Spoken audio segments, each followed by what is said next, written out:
मित्रांनो, महाराष्ट्र राज्य सरकारनं या वक्फ बोर्डाला जवळपास 10 कोटी रुपयाचा निधी मंजूर केल्याची बातमी आताच ऐकली आणि 10 कोटी रुपयांमधला 2 कोटी रुपयाचा निधी हा ऑलरेडी देऊन सुद्धा टाकलाय. त्यातला फक्त आता 8 कोटी द्यायचं शिल्लक आहे, हे सुद्धा आता नव्यानं समजलं. तर या गोष्टीवरती जरा प्रकाश टाकल्यावरती आपल्याला समजेल की खरंच या वक्फ बोर्डाला, आता हे वक्फ बोर्ड काय करतोय मी एका वेगळ्या व्हिडिओमध्ये तुम्हाला सांगेन. या व्हिडिओमध्ये थोडासा अंदाज देईल, पण वक्फ बोर्डाची पूर्ण त्यांची कुंडली मी एखाद्या व्हिडिओमध्ये घेऊन येईलच. पण या वक्फ बोर्डाला खरंच या 10 कोटी रुपयांची गरज आहे का? आणि जर महाराष्ट्र राज्य सरकारकडे इतकेच पैसे झालेत तर ते कुठं कुठं वापरले जाऊ शकतात याचा एक थोडक्यात अंदाज आपण या व्हिडिओमध्ये घेणार आहोत. मित्रांनो, वक्फ बोर्ड काय माहितीये का? तर वक्फ बोर्ड ही एक अशी संस्था आहे जी इस्लामी धार्मिक कार्यासाठी वापरण्यात येणाऱ्या संपत्तीची मालकी हक्क स्वतःकडे ठेवते. म्हणजे ज्या कुठल्या संपत्तीचा उपयोग हा इस्लामी याच्यासाठी आपण केला जाणार असेल किंवा एखाद्या इस्लामी उद्दिष्टासाठी केला जाणार असेल तर त्याचा अधिकार हा या वक्फ बोर्डाकडे असतो. पण तुम्हाला ऐकून आश्चर्य वाटेल की या वक्फ बोर्डाकडे या देशभरातली जवळपास 8 लाख एकर पेक्षा जास्त जमीन आहे वक्फ बोर्डाच्या नावावरती.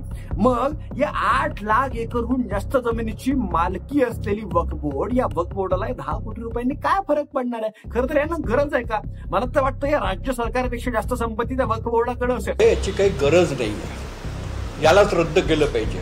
आणि अशा वक्फ बोर्डाला ज्याच्याकडे अब्जो रुपयांची संपत्ती आहे, अब्जो रुपयांची, अशा वक्फ बोर्डाला सरकारी 10 कोटी रुपयाचं अनुदान देणं हे हास्यास्पद आहे. सरकारी नियंत्रणाच्या मंदिरांमधून येणारा जो पैसा आहे दानाचा, त्याचा तुम्ही उपयोग करता आणि या अशा लोकांना तुम्ही 10-10 कोटी रुपये अनुदान देता, याला कुठपर्यंत सहन करायचं?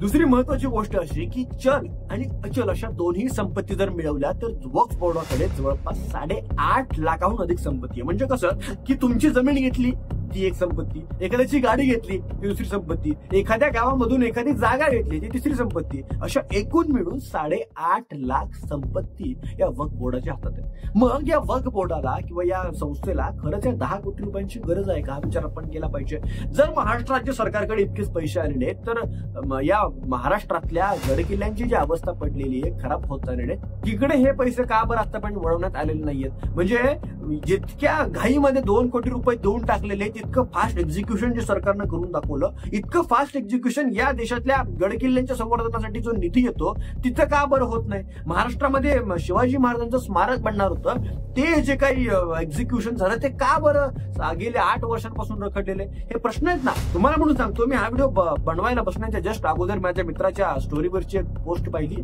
ती पोस्ट पाहून प्रचंड व्याकुळ झालं मन की एकीकडे या महाराष्ट्रामध्ये घडतंय काय आणि या राज्य सरकारचं लक्ष कुठल्या गोष्टींवर आहे. तुम्हाला म्हणून ती मी पोस्ट दाखवतो.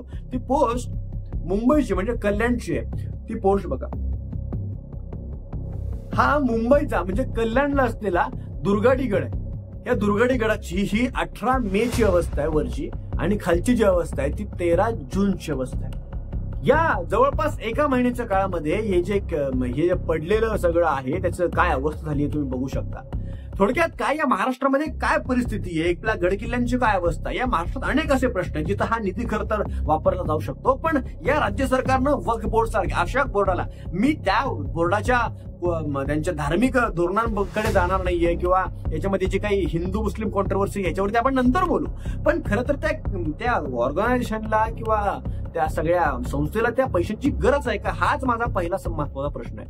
1995 साली जो काही वक्फ कायदा त्याच्यामध्ये चेंजेस करण्यात आले किंवा 1954 साली सुद्धा हा जो वक्फ बोर्ड जेव्हा नेमला गेला, तेव्हा या एकंदरीत सगळ्या वक्फ बोर्डाच्या विषयामध्ये त्या वक्फ बोर्डाला अमर्यादित अधिकार दिले गेले आहेत सरकारकडून. म्हणजे एखाद्या जमीन जर स्वतःच्या मालकीची त्यांना करायची असेल तर त्यांना फक्त त्या जमिनीवरती क्लेम करावा लागतो. आता ते जमिनीवरती नेमका क्लेम करण्याची प्रोसेस काय हा एक वेगळा विषय आहे. त्याच्यावरती अनेक अफवा या देशामध्ये पसरवल्या गेल्या आहेत, जाणून बुजून ते मी नंतर एका व्हिडिओमध्ये आणेन.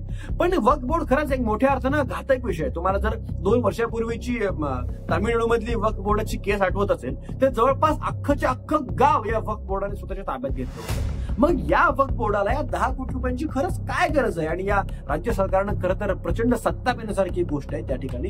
पण 10 कोटी रुपयांनी इतका निधी या महाराष्ट्रातले अनेक प्रश्न बाजूला असताना केवळ एका निवडणुकीपुरता जर हा स्टंट केला असेल तर हा विचार करण्यासारखा गोष्ट आहे. बाकी या वक्फ बोर्डाविषयी तुम्हाला एक पूर्ण डिटेल व्हिडिओ हवाय काही मला कमेंट करून सांगा, म्हणजे आपण येत्या व्हिडिओमध्ये वक्फ बोर्ड नेमका काय आहे, तो कसा काम करतो, तो खरंच उद्या येऊन तुमचं घर तुमच्याकडून लुबाडून घेऊ शकतो का, अशा अनेक विषयांवरती प्रकाश टाकूया. बाकी तुम्हाला काय वाटतं या सरकारचा हा निर्णय कसा योग्य आहे कसा अयोग्य हे कमेंट करून जावा. भेटू पुढच्या व्हिडिओमध्ये. आपण असेच नवनवीन व्हिडिओ आपल्या चॅनलवरती घेऊन येत असतो ज्या विषयावरती कोणीही बोलत नाही किंवा एखाद्या घटनेची जी लपलेली बाजू आहे ज्या घटनेवरती कोणीही बोलत नाही, अशा अनेक बाजूंवरती आपण या चॅनलच्या माध्यमातून बेधडकपणे बोलत असतो. तुम्हाला व्हिडिओ कसा वाटला, आवडला असेल तर लाईक करा, सबस्क्राईब करा चॅनलला. भेटू पुढच्या व्हिडिओमध्ये.